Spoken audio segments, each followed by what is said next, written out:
gotten the book, thank you very much for purchasing it and supporting it. And I hope that there's some things in here that ring true for you, or that kind of maybe even scratch your head and kind of wonder about. So if that is the case, we can maybe talk a little bit through this. But the first thing I guess I should do is kind of explain why it is that I wrote the book. So a little history about myself. I have been into exercise since early ages, and it wasn't, however, until my teenage years that I was introduced to a gym by a friend of mine. And up until that point, I just didn't understand it. This was in the early 1980s, and gyms were around. Obviously, they were becoming a little bit more prevalent, but they didn't burst on the scenes, obviously, until a little bit later, after the fitness craze really started to get going. So I guess I was in that Jane Fonda, Olivia Newton-John generation where we were starting to get physical. And I was taken to this chicken coop of a gym where all the guys had these wife beater tank tops and blue jeans, and we came in with work boots and we worked out and had a great time, and I could feel myself changing, and my physique changed. And so I got delved into the whole exercise routine of working out. And of course, I was taught by somebody who was taught by somebody, and it just continually was this generational passing on of knowledge from one person to the next.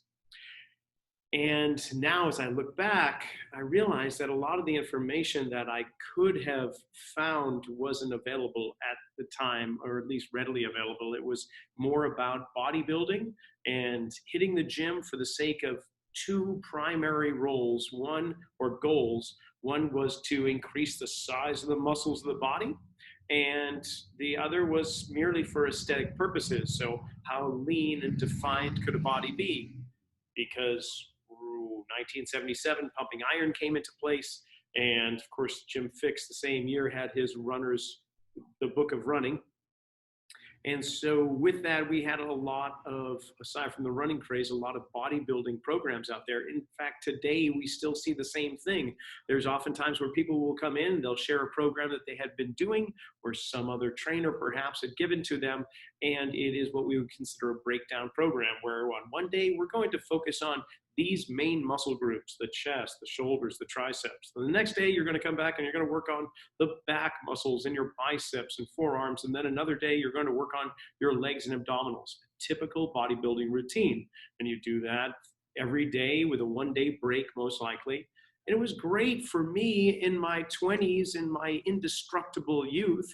My body hadn't been going around the sun so many times, and the wear patterns of these repetitive movements hadn't really accumulated to really physically feel the effects. I was gaining the benefits of the aesthetics and the hypertrophy of muscles, but the degradation of my structure was something that I wasn't going to encounter until many years down the road.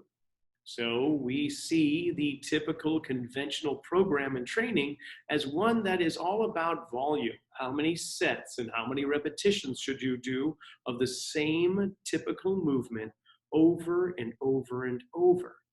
That begins to create wear patterns. I grew up in the 70s and the 80s, and that means that I didn't have any smartphones, video games, and we barely had cable television somewhere in the mid-80s. I think that came into play. VCR recorders were something that was a luxury that we didn't have for some time also. So honestly, my existence was one of physical movement, outdoor play. It was in New England where the seasons were always changing. So therefore, in the summertime, we would be at the beach body surfing and having a great time outside, playing whatever kids games we could if there were enough kids around. In the fall, it was time for football and mud football and pickup games and basketball. Wintertime for me was gymnastics and wrestling. And then in the springtime was ultimate frisbee, playing down on the railroad tracks, going for hikes through all the natural sanctuaries around. So it wasn't about organized play dates. It wasn't about online learning. It wasn't about anything that the kids of today are experiencing. And that's really an important point, because The individuals that grow up with purposeful physical activity structurally are more sound on average. Their bodies are being used in a way that they have a purpose to it. Over the course of time of these last decades, we have seen an increase in technology and a decrease in purposeful physical movement.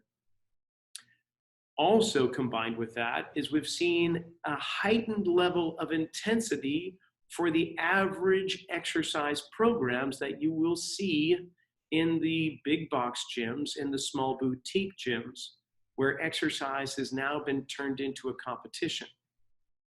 For me, that is the underpinnings of why I wrote this book, because I see a travesty occurring with every passing day. The human form, on average, is structurally weaker and weaker with every increase in technology. And because of that, our bodies are structurally not capable of handling the conventional programs that were designed and perpetuated through the last century. Does that make sense? Yeah, cool. Okay. Well, that's really reassuring, because for a long time I thought it was just me. I thought it was in my head, and I had tremendous amounts of self-doubt, but the proof, I guess, was in the pudding, because I started to change the way in which I trained myself personally, as well as the way I trained my clients. And the most remarkable thing began to happen. Organically, a type of client began to see me. Many types of clients, but the one that I'm thinking of right now are the people that were suffering from some type of chronic or acute issue in their body. And when we looked at how they were focused on their exercise and their programs, I was finding that what they were doing was aggravating or exacerbating the situation. As soon as we started to train differently, then those aches and pains began to go away. And that happened in the mid-90s. I acquired my very first mentor. I had been certified as a personal trainer around 1993. And 2 years after that, I was at a conference in New Orleans. I remember it well because it was the same week that O.J. Simpson was driving the white Bronco, or was getting driven in his white Bronco down the LA Expressway.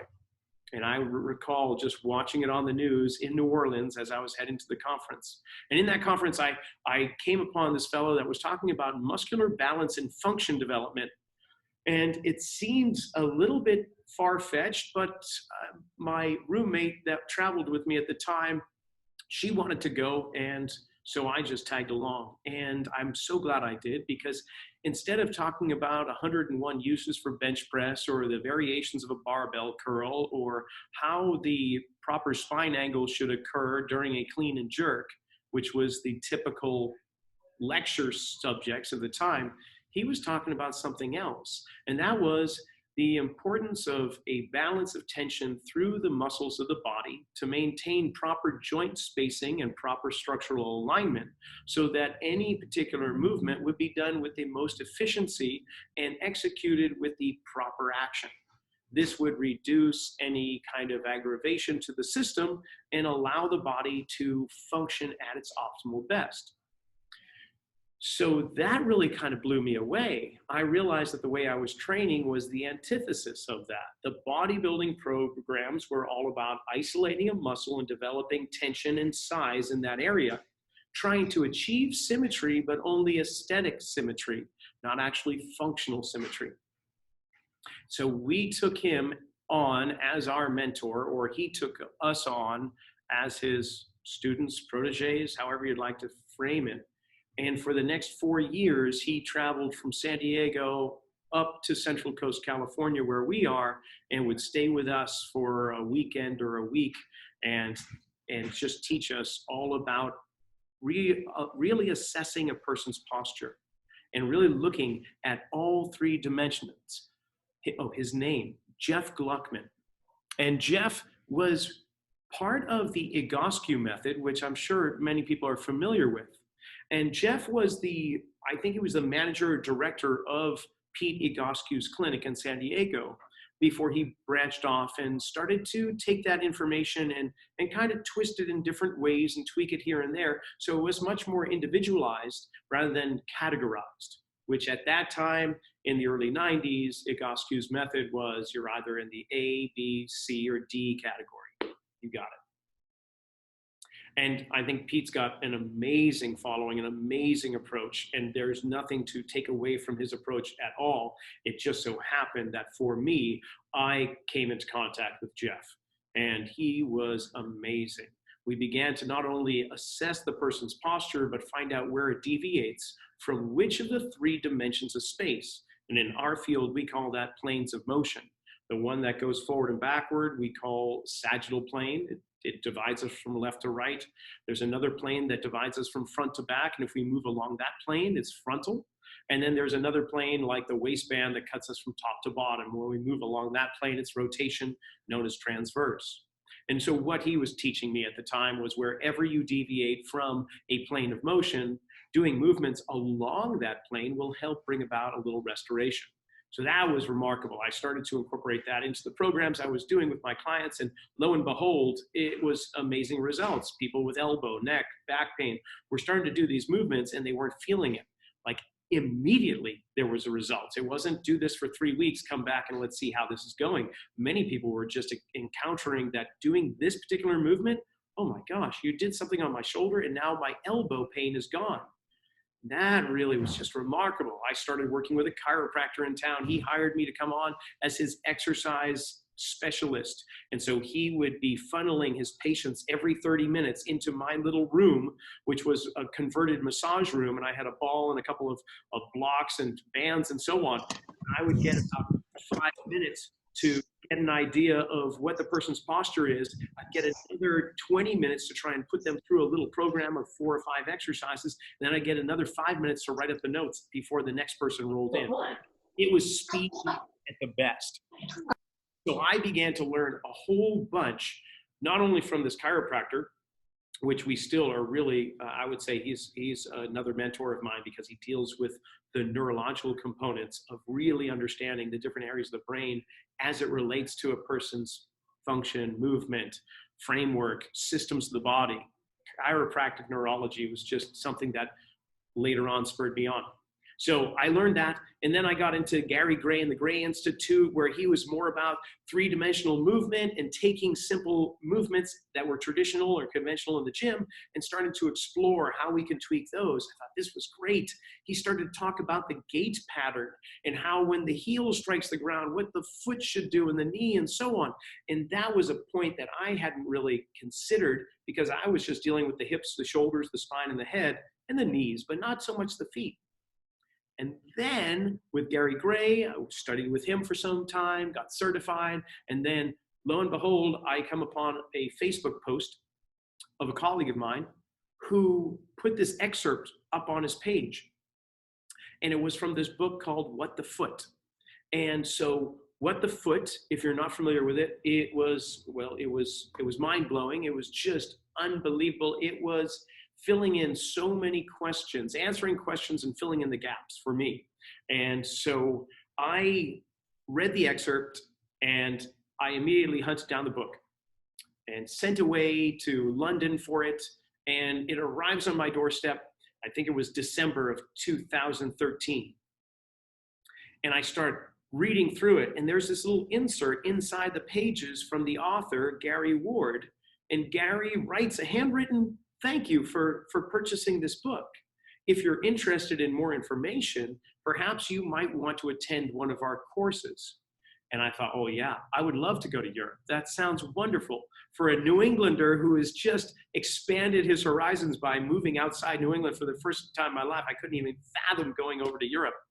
Well, as it turned out, 3 months later, he was offering his very first course in the United States, right north of San Francisco, which was maybe an hour and a half away from my house. I'm going, okay, this is just too much coincidence. The universe is screaming at you. So there you go. I started studying with Gary Ward and his colleague Chris Shertharan, and they have been my mentors now for 6 years. And I attend courses whenever they're in North America and try to assist them whenever possible. And that information has been overlaid into the book. And Gary himself has written the foreword. I was very grateful for that too. And I just found out too that Gary and I are going to be trying to get the book actually printed and published in Europe for the European community there too. Yes, cocky, exactly. It's because it is a rather difficult thing when we're talking about international. At what point did I move west? Right after the University of Massachusetts. I had no obligations, broke up with a girlfriend, no student loans. So I got a job in Yellowstone National Park, and thinking, of course, being the sheltered rock climber of New England, I was thinking it was Yosemite. I thought I was going to be on top of the world, climbing granite and everything. And I got to Yellowstone and there were geysers everywhere. And I realized, oh, okay. But it turned out great. I love the outdoors. I loved my time in Yellowstone. And I had some friends traveling through from the university saying, we're going to California. That's the place you ought to be. Kind of the Beverly Hillbilly story. So I packed up my duffel bag and tried checking out wherever they landed. And as it turned out, it was less than a mile down the road from my studio where it is now. And so I've been in Santa Cruz for 30 plus years and haven't looked back. I love Santa Cruz, and I love the communities that are here, and I love being part of it. So, so with the book, I have just been playing along with all of these concepts within What the Foot. Gary developed something just, honestly, it is like the combination of the Rosetta Stone and the Magna Carta. It's called the flow motion model.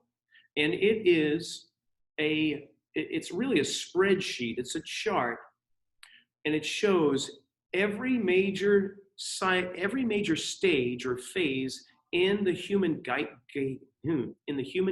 cycle.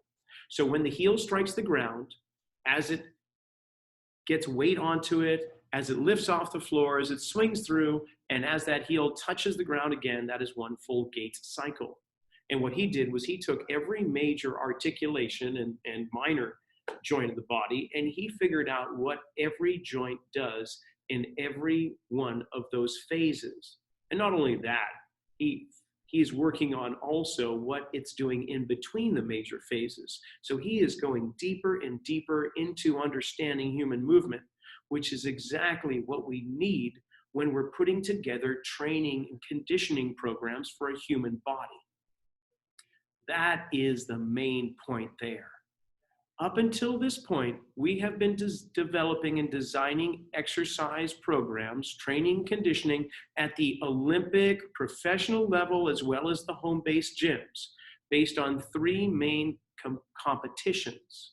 Not human motion so much, but Olympic-style weightlifting, because now we've got a whole bunch of people with different high-intensity programs doing clean and jerks and snatches with various forms of tools. I mentioned bodybuilding, which is all about creating false symmetry for the mere aesthetics and hypertrophy of the muscles. And then the other one anciently was called odd lifting. More modern is known as powerlifting, which is comprised now of three major lifts, being the deadlift, the squat, and the bench press. So when you think about today's modern training programs, that is what the fundamental underpinnings of the program design is all about.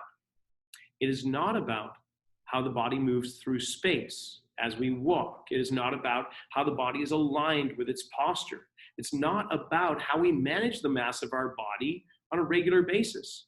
We're taking competitions and turning the body into these forms, but not so they can be better at those competitions, but in the hopes that they're better at all competitions. Yes, it can be effective, but there are byproducts with that. One of the byproducts would be itises, tendinitis, bursitis. We could see a whole bunch of misaligned bodies getting further misaligned, structural weakened forms taking on exercise movements that were expected to be performed by bodies that are properly aligned. So we're basically taking something and overlaying it onto an improper form, expecting proper form to occur. And that's why I started dealing with the book. So I guess, if you don't mind, I'm going to do a little reading. I figured that's what you do in kind of book readings. All right. Can everybody hear me okay? How's my volume? Great. Thumbs up. Excellent. Okay. So, a better way, this is in the first portion of the book. I didn't call it introduction because most people will skip over introductions in the book. So I called it before we get started. So hopefully that might be an enticement for people to read this. But it's called A Better Way.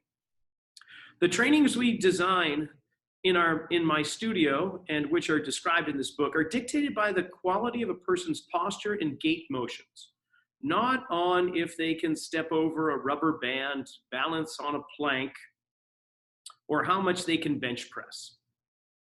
We find out what someone has trouble doing and then give strength, mobility, or neurological exercises to access these movements. It does not matter if they are professional or Olympic level athletes or sedentary grandparents. The result is increased strength, increased mobility, improved muscular balance, improved posture, more energy, and a tremendous reduction or elimination of pain. Most of the exercises in this book focus on joint movement rather than isolating a muscle or group of muscles. When a joint moves through space, all of the surrounding tissue has to react. Therefore, it is rather unfair to try and blame one specific muscle for all the body's problems. It has become popular in the fitness industry to place blame on just one muscle. Some instructors will tell clients that their problem is the glute medius, the outer butt muscle. It's weak and needs to be stronger. Others will blame the iliopsoas, or the abdominals, or the diaphragm, or a deep muscle along the spine called the multifidus. It appears that every few months a different muscle is to blame. Entire articles are written about one muscle and how imperative it is to make it stronger. It is very similar to fad diets. One month it's low carb, another it's high fat, the next it's high protein, and the next it's raw food. With more than 635 muscles in the body, do you really think one muscle is to blame for all your aches and pains? We are made up of 360 joints that are meant to move with relative ease with one another. There seems to be a shift away from the old thought pattern of training muscles. There needs to be a shift. It needs to be more about training movement. Muscles do not move in isolation. Movement is an integrative flow of energy between nerves, bones, tissues, and organs. When the body has the ability to move unrestricted in all three dimensions, the muscles respond in kind. In order for the body to move in such a way, it needs to start from the right position, center. This is much like the hub of a bicycle wheel. When all the spokes have an equal amount of tension, the hub is in its true spot. And the shape of the wheel is a perfect circle. True, perfect center is the position the body is in when all muscles maintain an equal balance of tension. It is when all joints are in their perfectly aligned resting position. It is when all internal organs in the neurological system are operating at their optimal level. There are many elements which draw the body away from center. Injuries, scars, emotional trauma, chemical imbalances, disease, reduced activity levels, too much activity, and diminished organ function can all contribute to pulling the body away from center.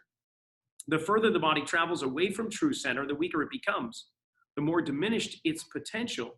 Therefore, as a trainer, no matter who I work with, the ultimate goal is always the same: return them closer to center. The closer we get to center, the stronger the body becomes, the better the body works, the less pain that is experienced, and the happier and healthier a person is. Workout programs need to be built around this philosophy. Guide a person back toward center. The ultimate goal is not to achieve a state of perfect balance, but simply to head in that direction. So that is hopefully what I am achieving with this book. So in terms of laying this out, I've chosen 3 approaches or avenues, entries into finding out what each individual person, body is going to need. The most basic, simplest, and fastest way would to simply get a sense of where a person's weight is in relation to their feet. By knowing where the pressure is in a person's foot, we can, with some, I would say not certainty, but with some assurance, we can get a better understanding what the entire body is doing. Because when one joint moves, it affects the joint above it. Or when the joint above moves, it affects the joint below it. It's this full body integrated relationship that the joints have. So if the body feels more weight on the inside of one foot, the outside of the other, we get a sense that the mass is traveling in a sideways direction. Then what we've done using the flow motion model, knowing how joints relate to each other, we can pretty much map out more or less what the body was most likely doing in terms of the skeletal structure. Once we know where the bones are, that gives me an idea of understanding what the length of the muscles are, which ones are being shortened up and which ones are being lengthened out.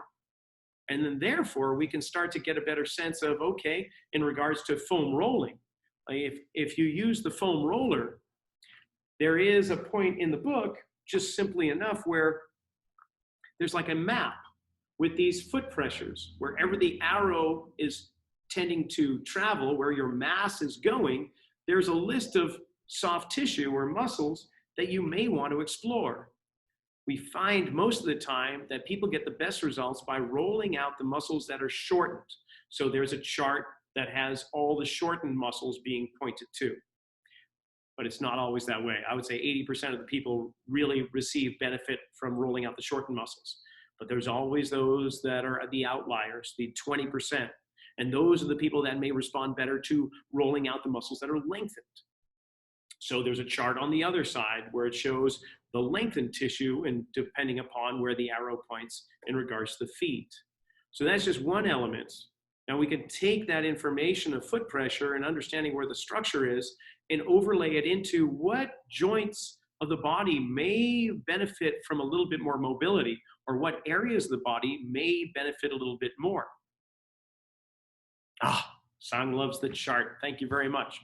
Yeah, and it is in there. Hopefully what I'm going to do with those foot pressure charts is create an actual poster that people can put in their facilities, in their studios and so on, and that we can distribute online, or either as a PDF or as a hard copy.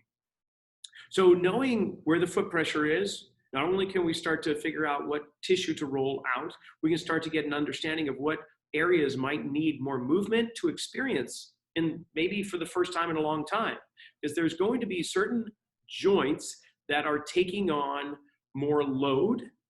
They may actually be restricted because of that, while other ones are free to move under less load. So then we can start to map out what joints that might be. So there are charts in the back of the book. We'll list which mobility drills. And then also there's chapters on mobility that will give photographs and written instructions as to the mobility drills that pertain to those lists. And one of my colleagues, her name is Helen Hall, she wrote a book called Even With Your Shoes On, which is taking this information that I'm talking about now with the flow motion model, posture, and gait, and she overlaid that information for runners. So she takes that philosophy and applies it to the running world, whereas I'm taking the philosophies and applying it to strength and conditioning. In fact, Helen and I she's going to be on a new show that I'm starting on a weekly basis called the Rock Fit Files. Yeah, it's a spin-off of the old 70s show. But the Rock Fit Files, Helen's going to be one of my first guests, and we're going to be talking about, because May is the month of running, or it's running month. I don't know what you really call it. What's the official title? But I thought it'd be nice to have a whole bunch of running coaches come on, and I can't imagine anybody kicking it off better than Helen. So that'll be next week, and it'll be on the YouTube channel. I'm diverting away from what I'm trying to get to. The mobility drills, and then on top of that, we can determine what movements might want to be explored to enhance a person's level of strength. And I guess I got to pause there because I want to talk about strength for just a moment. And really, what is strength? Because that is one of those things that just caused me many head scratching moments and a little loss of sleep. Because strength is not necessarily directly related to the size of a person's muscle. What controls the force production in a muscle is the brain.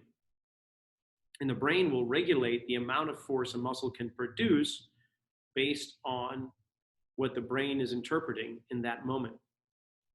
So we can have strong outputs of a muscle, but in a heartbeat, that response can be quite the opposite. And a muscle that was strong in one moment could be weak in another. And not necessarily through the fatigue of energy within the muscle tissue itself, but actually through the motor unit that controls the muscle from the brain on down. So then you start to, I don't want to get too ethereal, but then you start to ask that almost philosophical question: what is strength? What really is strength? Well, then it's not muscle size. What is it? It's the ability of the brain to control the body in a fashion that allows it its optimal level of performance.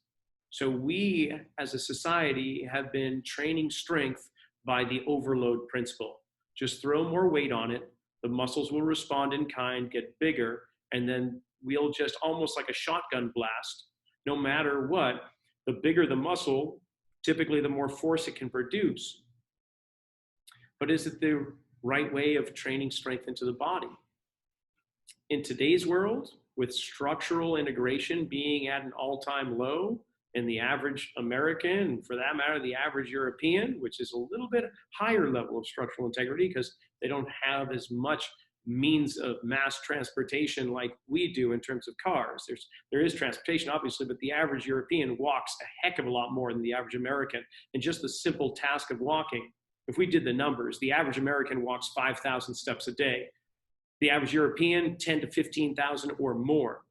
So the average European is taking 365 million repetitions of a step a year compared to 1.85 of the average American. So we're doing half the work of walking. That means we are a lot less structurally sound. And we're combining these weight training programs that the unsuspecting gym goer has been told to perform. And they develop movement patterns of those exercises, and you see it all the time when somebody's in a gym and they're doing a squat and their hips swivel off to one side, or one knee drives in, or somebody's doing a bench press and one elbow drives in toward the chest while the other one sticks out, or the bar is leaning to one side. And they don't pay attention to that. They just want to get more and more weight, more and more reps and sets, because that's what they've been told was important. So I want to try and offer an alternative, and that's what the book is all about. Can we look at the body in terms of actually how it moves, how it functions, and can we design programs that deal with that address those issues? So I think I'll read one more thing, and then I don't know, maybe I'll just we can chat. We can have a little bit of a forum here if you've got questions. So a lot of, within the book, at the end of each chapter, there's a little insert here. And it's kind of I won't say it's a case study, it's just a personal narrative that shares a story that I experienced while working with a client, or in one particular case, just being with my son and studying history. But this particular one is working with a hairstylist that is in a neighboring salon. I can't imagine what she's going through right now because the salons are not open, but hopefully she's still on her feet. But she came over and saw me one day. She just walked in, and it just so happened that I was in between appointments and I was here and I had a little bit of time and we could sit down and chat. She had gone home. Well, I'll just read it. Target the problem, not the symptom. Frozen shoulder. A hairstylist at a nearby salon came to see me because of chronic pain in her right shoulder. It was just a little nagging sort of thing for the past few years, but lately the pain had grown to be too much. She couldn't lift her arm higher than a few inches. Reaching back behind her, such as reaching for a purse on the back seat of her car, was something she had not been able to do in over a year.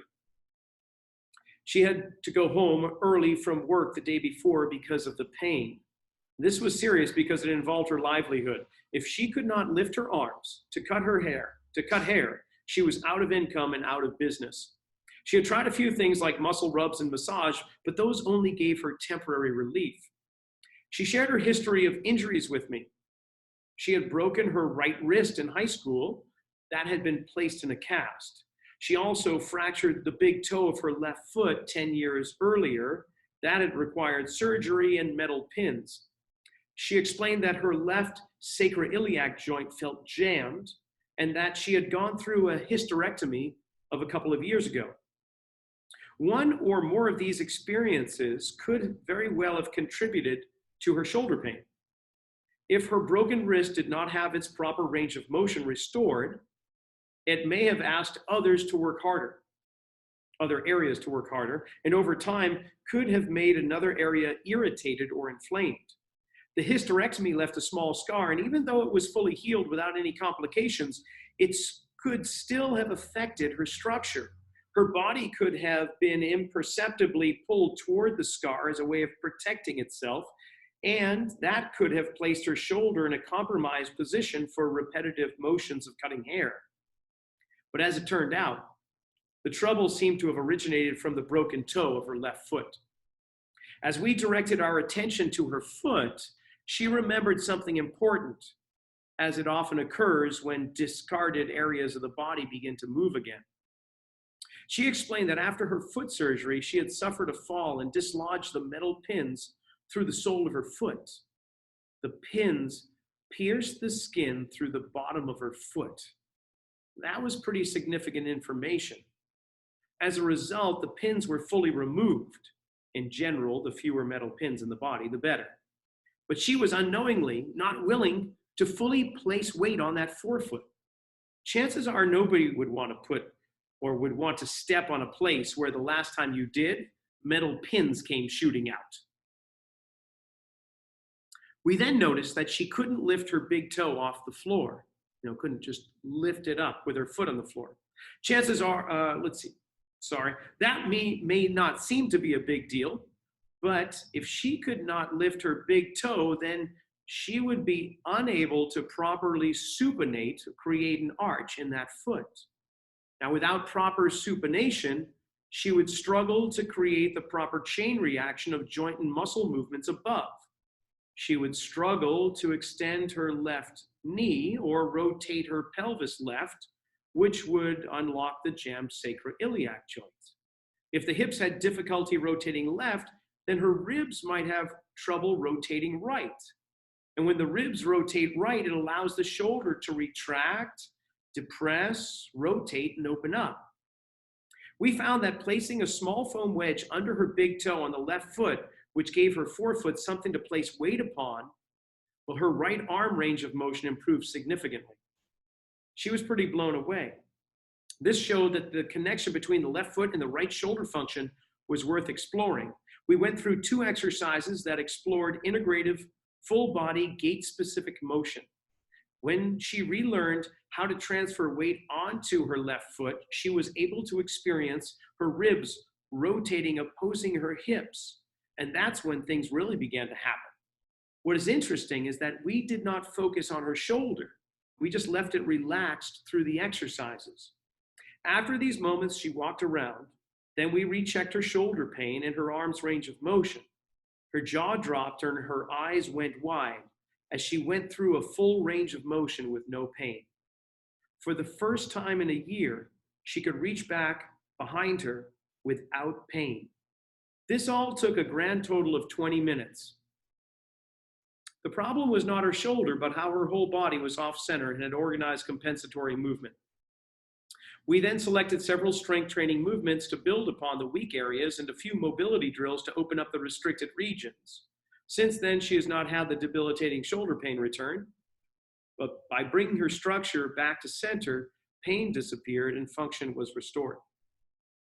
So that's one example of just following the principles and the philosophies and understanding how joints move, how muscles respond to it.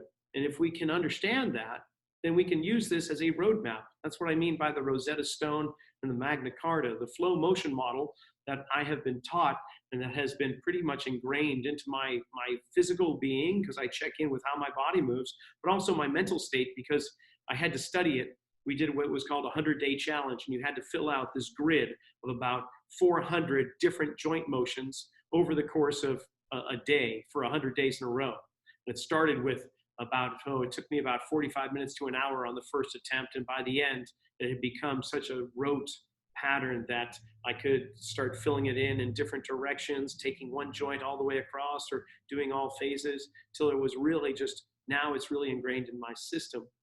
And I mean the flow motion model is like Rosetta Stone, because that stone allowed different languages to speak with one another. It was a translation stone.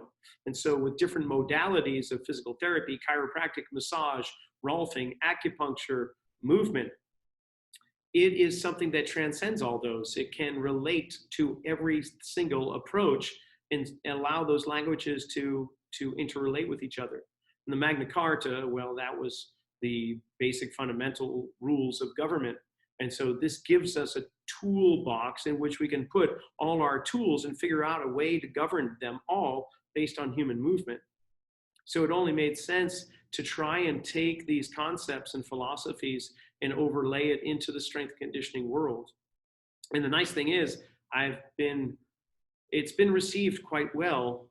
It's been received, surprisingly well. And I think the places that I go and present, which right now are put on hold, but in the past, I was at the University of Toronto and University of Oklahoma. Hopefully, I'll be presenting at the Perform Better Summit in June, if that continues to stay scheduled. But the people that I present at, you can see there's a lot of light bulbs going off in the audience, and the response has been quite positive. So there it is. Hopefully, it's been a very integrative, or the book itself can be a very easy to follow way of understanding how to create your own programs based on your own body. I did about 150 videos that I put on YouTube. There are QR codes in the book next to the various concepts, the exercises, the mobility drills, the foam rolling techniques and whatnot, to try and just click on the QR code or scan it, and then that opens up the YouTube video so you get even more information. So there you have it. There's my talk. Not too bad. Gives us time. Perform better is, yes, it's still, so Song is saying perform better is still to be determined. It is supposed to be the middle of June down in Long Beach. It's a conference or a summit that I actually close up our studio and take our entire staff down there for 3 days of learning, because the information down there has been very valuable, and it's kind of cutting edge. So yes, and Kaki saying she soon hoped to see it in Europe. And I do believe that there's something going on with Perform Better International. I'll speak with the president of the company in the very near future here in the next week or so, and see if that isn't the case, because that would be a wonderful thing to come on over there. So do you guys have any questions or comments, or if you've got the book and you're confused about something, this is a great time to kind of bring it up. Rocky, it's always so intriguing, the interconnectedness and how the cause is so different than what you think it is. But how hard is it to get the diagnosis right? If it is such a complex chain, working with you, I presume our chances would be much higher. But if one were to try and self-diagnose, can you get it wrong and make things worse? Or would your body let you know in a clear way that you're heading down the wrong path?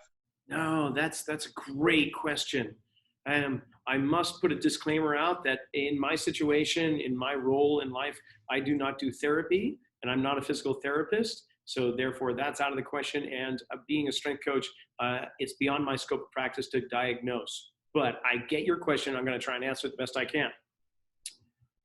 It is an ongoing practice and exercise for me, even though I've been doing it for so many years, because there could be the hidden little gem that was the primary cause that set off this cascade of compromised movements, that those have been really pancaked with other movements overlaying on top of it.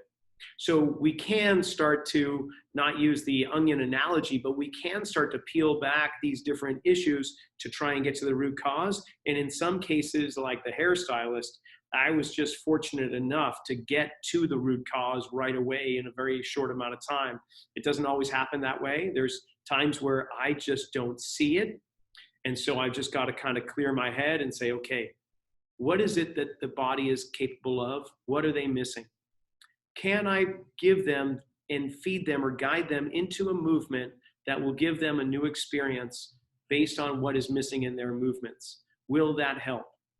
Now, in the book, there is a way of using your central nervous system, or more to the point, your autonomic nervous system, as a gauge or a guide, kind of a compass, to know if where you're going is in the right direction. Because your autonomic nervous system is responsible for a lot of things: your heart rate, your breathing, all the things that you're not thinking about, your blood flow, and so on. Along with that, it helps regulate posture and muscle tone or force production, as well as balance and your visual field. So when the body goes into a threat response, we call it a sympathetic response.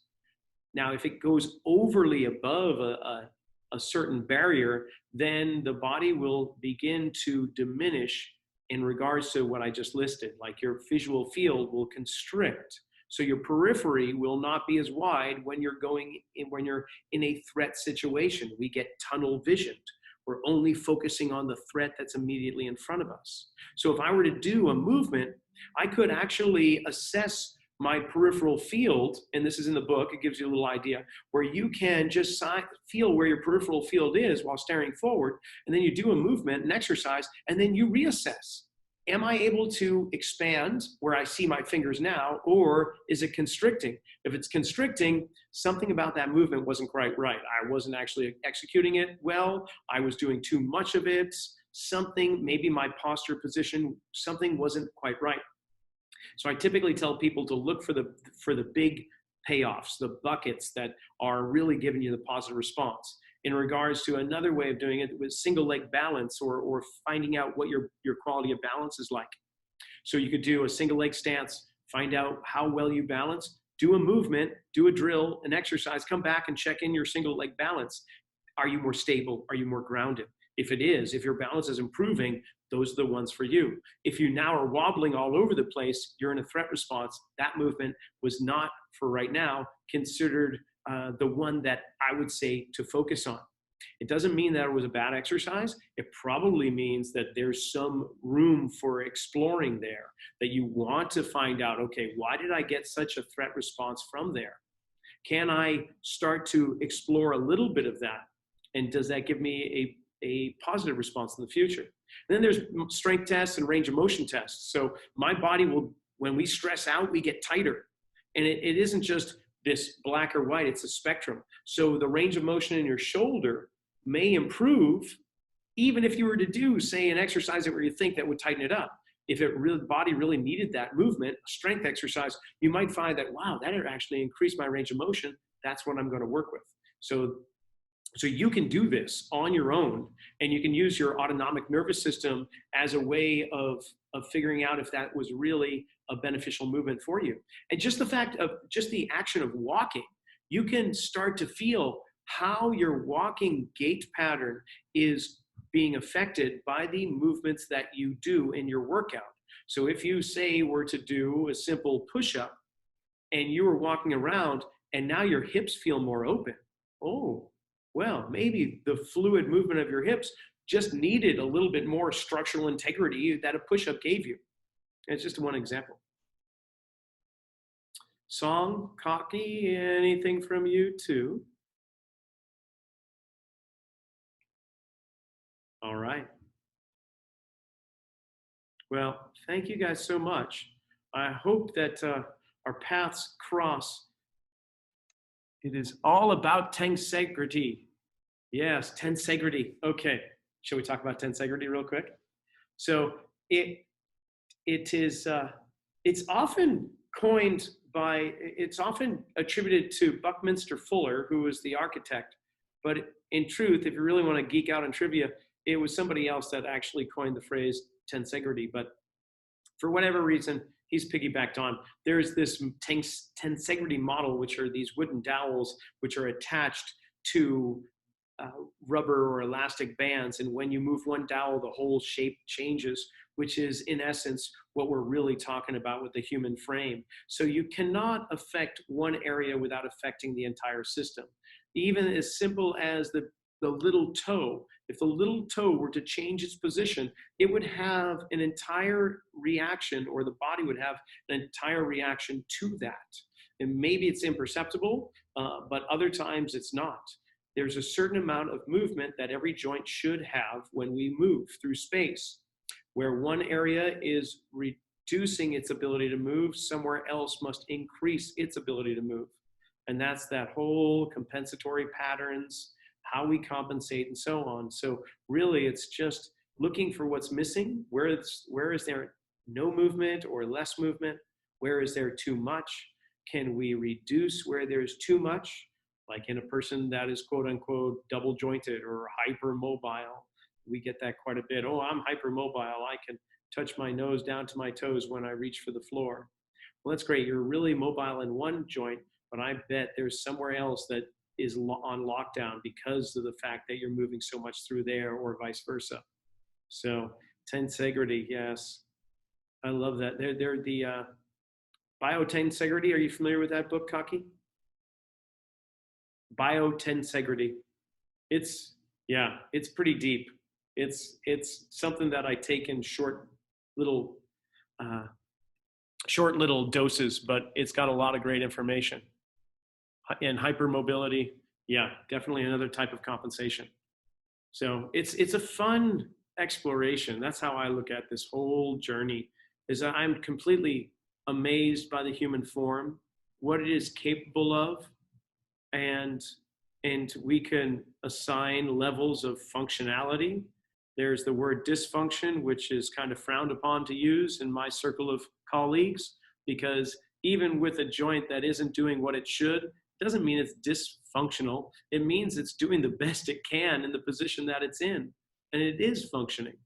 So when we say that's dysfunctional, we'll debate that, because it is something that is doing something remarkable. And I guess that's the other thing. The choice of words that we use can be very powerful. When people come in and they tell me they have a bad shoulder or a bad knee, I just have to pause there and say, well, your shoulder is doing a remarkable job, and it's doing the best it can.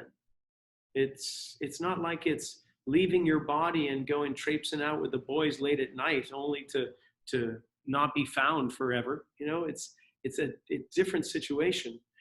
Often the times where we have an area that is problematic, it's not where the problem is. It's just trying to do more than its fair share to make up for whatever's happening somewhere else. So yeah, hopefully this is, if really this isn't the end all be all, this is not the thing to answer all questions by any start. I look at this as just a starting point, a stepping stone. Maybe it's an opening for a conversation that can be had a little bit more, that we can start to look at how are we really training?